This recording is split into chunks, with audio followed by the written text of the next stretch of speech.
The conference room fell silent after my careless joke. I had laughed louder than everyone else, leaning back in my chair as if I had just won another pointless office battle. I smirked and tossed out the words that would haunt me forever.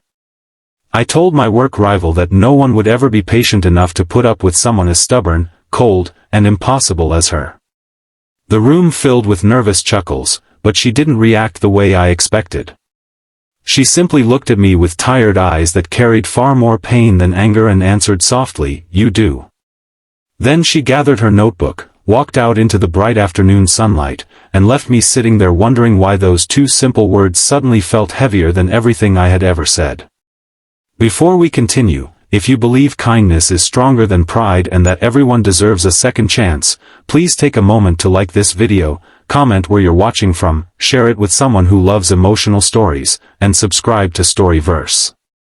Your support helps us keep bringing heartfelt stories like this to life. My name is Rowan Mercer, and for 3 years I believed that competing with Mara Ellison was the only thing keeping my career exciting. We joined Halcyon Creative on the same spring morning. We were hired for the same position, assigned to the same department, and constantly compared by every manager. If I finished a project first, people said Mara's quality was better. If Mara impressed a client, someone would point out that I worked faster. We became rivals before we even learned each other's favorite coffee. Every success felt borrowed because it always came with another comparison. I convinced myself she enjoyed humiliating me just as much as I enjoyed trying to beat her. Looking back now, I realized that neither of us ever stopped to ask whether we actually hated each other or simply hated the competition everyone forced upon us. Our office overlooked a busy downtown avenue where sunlight reflected off glass buildings every afternoon. People admired the modern workspace with its bright windows, green plants, and expensive furniture. But beneath the polished surface, everyone quietly fought for recognition. Promotions were rare, raises were smaller than promised, and every employee wanted to become indispensable. Mara seemed perfectly built for that environment. She arrived early every morning carrying the same faded leather bag, worked through lunch without complaint, and rarely joined conversations around the coffee machine. She wasn't rude. She simply stayed distant. That distance made people invent stories about her. Some called her arrogant. Others claimed she thought she was smarter than everyone else. I accepted those rumors because they made it easier to see her as my enemy. I never noticed the exhaustion hidden behind her calm expression. Every morning there were faint shadows beneath her eyes. Every evening she rushed out exactly at 5 without stopping to chat. When co-workers invited everyone to dinner, she always declined politely. I assumed she simply disliked people. It never occurred to me that someone could have an entire second life waiting outside those office walls. The rivalry intensified when our department announced a major client presentation. The winning proposal would earn its creator a leadership position. For weeks I barely slept. I studied market reports until midnight, rewrote presentations endlessly, and drank enough coffee to forget what real sleep felt like. Mara worked just as hard, though she never complained. We exchanged sharp comments during meetings and challenged each other's ideas whenever possible. Everyone expected one of us to win. Nobody imagined what would happen instead. The presentation day arrived under bright blue skies. The office buzzed with excitement. Executives filled the conference room while sunlight poured across the polished table. My presentation went well. I answered every question confidently and felt certain victory was finally mine. Mara presented after me. Halfway through her slides, she suddenly paused. For just a second she looked dizzy before collecting herself and finishing with remarkable composure. I noticed but ignored it, assuming nerves had finally caught up with my rival. A week later management announced that both presentations were equally strong. Instead of choosing one leader, they ordered Mara and me to work together on the final implementation. I was furious. Months of competition had ended without a winner. Sharing success with my biggest rival felt worse than losing outright. Working together became a daily test of patience. We argued over schedules, designs, budgets, and tiny details nobody else cared about. Yet despite all our disagreements, something strange happened. The project kept improving. My ideas balanced her precision. Her planning strengthened my creativity. Clients praised the teamwork neither of us wanted to admit existed. Still, pride is stubborn. During one lunch meeting, surrounded by co-workers, I made that unforgettable joke. I laughed that nobody would ever tolerate Mara's impossible personality. Then she quietly answered, "You do." I couldn't shake those words from my mind. They echoed throughout the afternoon, during my drive home, and even while lying awake that night. Why had she sounded sad instead of offended? Why had her answer felt more like gratitude than sarcasm? The next morning Mara didn't come to work. Neither did she the following day. By the third day, our manager asked me to deliver project documents to her apartment because she wasn't answering emails. I reluctantly agreed, expecting an awkward exchange. Her apartment building stood in an older neighborhood filled with small trees and quiet sidewalks glowing beneath warm afternoon sunlight. It was nothing like the expensive downtown apartments many successful employees rented. I climbed the narrow stairs and knocked gently. The door opened slowly. For the first time since meeting Mara, I saw her without the armor she wore at work. She looked exhausted. Her face was pale, and she wore simple clothes instead of business attire.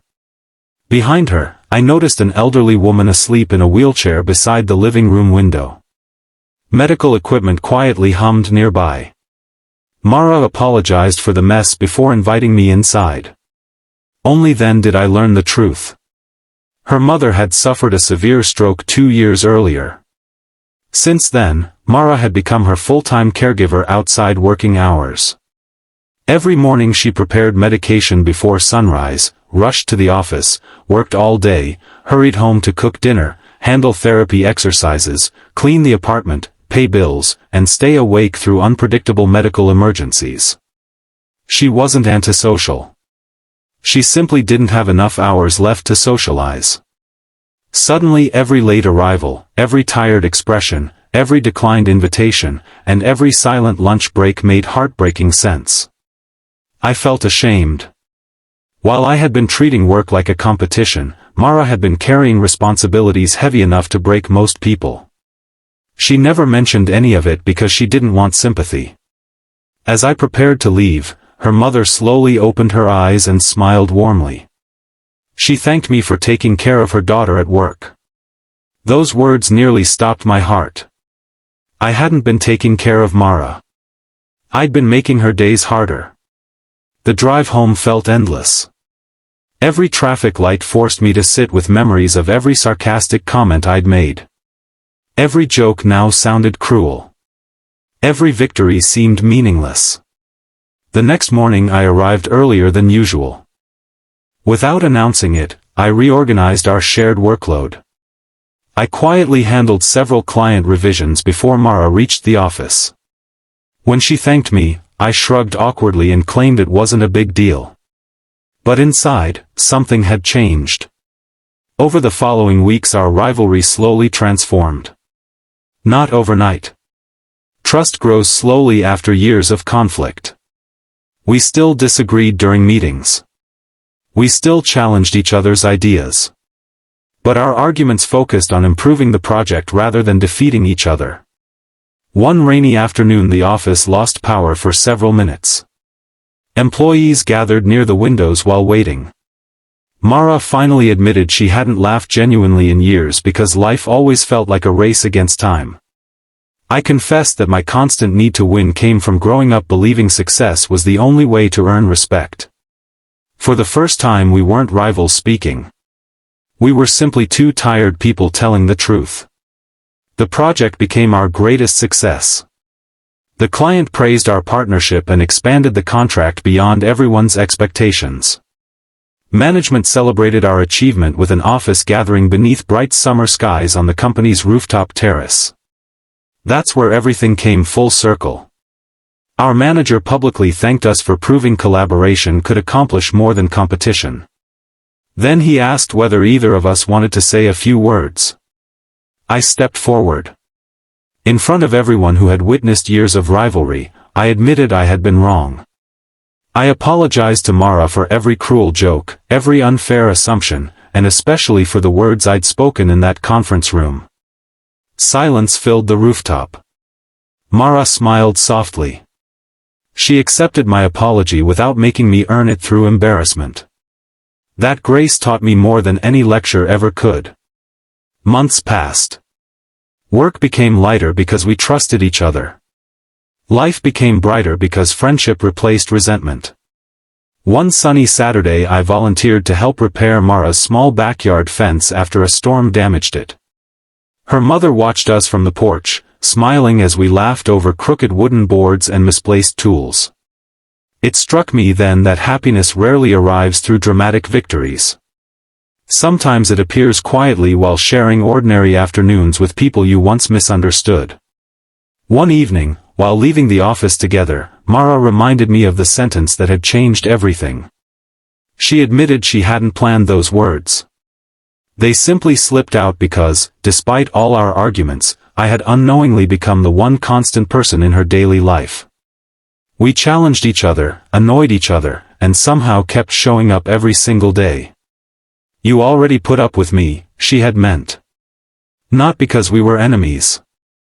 Because somewhere beneath the rivalry, we'd already begun caring without realizing it. That realization stayed with me longer than any promotion ever could. Today our desks still sit across from one another beneath the same bright office windows. People no longer describe us as rivals. They describe us as the strongest team in the company. Sometimes new employees ask whether we've always worked so well together. We smile without explaining the long road it took to get here. Because some stories aren't about falling in love. Some stories are about learning to see another person's invisible battles before judging their visible behavior. If this story has touched your heart, please take a moment to like this video, leave a comment, share it with someone who needs a reminder to choose kindness over pride, and subscribe to Storyverse for more emotional stories that stay with you long after they end.